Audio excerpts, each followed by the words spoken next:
عنوان: حضرت علی رضی اللہ عنہ نے خالی پیٹ پانی پینے سے کیوں منع فرمایا؟ السلام علیکم ورحمۃ اللہ وبرکاتہ۔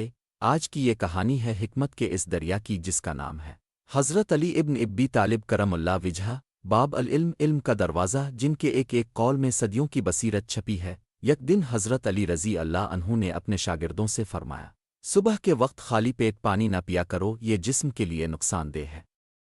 سامعین حیران ہوئے، پانی تو شفا ہے، پانی تو زندگی ہے، پھر حضرت علی نے ایسا کیوں فرمایا؟ حضرت علی کا یہ قول دراصل ایک طب و حقیقت پر مبنی تھا جو آج سائنس بھی مان چکی ہے۔ جب انسان سو کر اٹھتا ہے تو اس کا معدہ مکمل طور پر خالی ہوتا ہے، ایسے میں خالص پانی بغیر کسی خوراک کے اچانک معدے میں جا کر ہاضمے کے عمل کو سست کر دیتا ہے، معدے کے تیزاب ایسڈ کو پتلا کر دیتا ہے، اور بعض اوقات دل کی دھڑکن میں بے ترتیبی اثر چکرانے کا باعث بھی بن جاتا ہے۔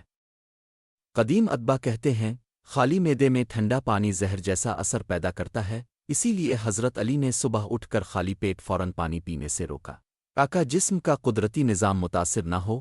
حضرت علی کی عادت تھی کہ صبح اٹھتے ہی پہلے کچھ کھجوریں، شہد، ہلکی غذا لے لیتے، پھر اگر پانی پیتے تو وہ جسم کے لیے مفید اور راحت بخش بنتا۔ یہی توازن، یہی حکمت اسلام کی پہچان ہے۔ آج جدید سائنس بھی اس بات کو تسلیم کرتی ہے کہ خالی پیٹ نیم گرم پانی میں تھوڑا شہد، لیمو شامل کر کے پینا مفید ہے، لیکن ٹھنڈا خالص پانی خالی پیٹ پینا بعض اوقات جسم کو نقصان پہنچا سکتا ہے۔ دوستو، حضرت علی کرم اللہ وجہہ کی یہ نصیحت صرف جسمانی صحت ہی نہیں بلکہ روحانی توازن کی بھی علامت ہے۔ اسلام ہمیں جسم، روح اور عقل تینوں کا خیال رکھنے کی تعلیم دیتا ہے۔ اختتامیہ: حضرت علی کا ہر قول ایک خزانہ ہے، ایک ایسا خزانہ جس میں صرف علم نہیں بلکہ عمل بھی ہے، رحمت بھی ہے اور بصیرت بھی۔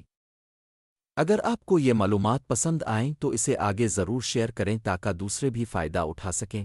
اللہ تعالی ہمیں صحت مند، متوازن اور باشعور زندگی گزارنے کی توفیق عطا فرمائے۔